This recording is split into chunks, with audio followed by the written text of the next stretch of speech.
engines need to help users find what they're looking for.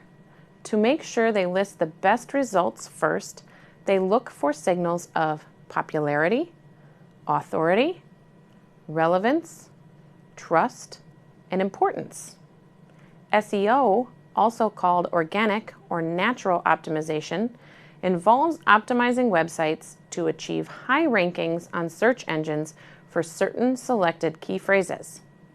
Generally, techniques used for optimizing on one search engine will also help efforts across others. How search engines work, according to Google, the largest search engine out there, is PageRank relies on the uniquely democratic nature of the web by using its vast link structure as an indicator of an individual page's value.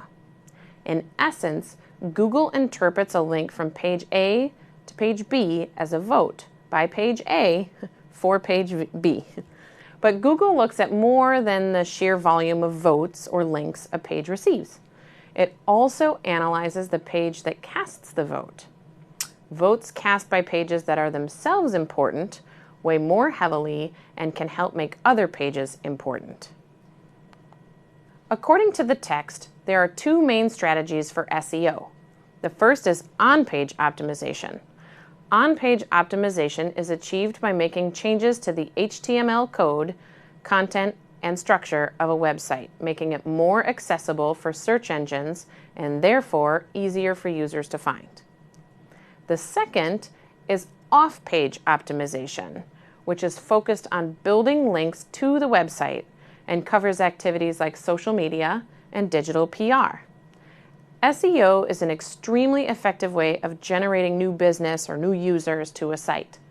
It is a continuous process and a way of thinking about how search engines see your websites and how users use search engines to find your website and your content.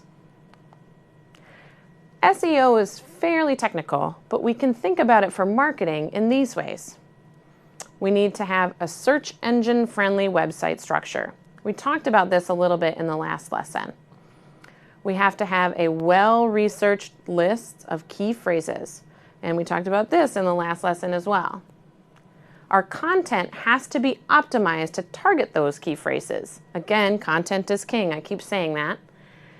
Then we need to think about link popularity. This relates back to the content and making sure that key things are linked. Finally, though definitely last but not least, we have user insights. Users are at the center of our user experience and therefore at the center of our traffic.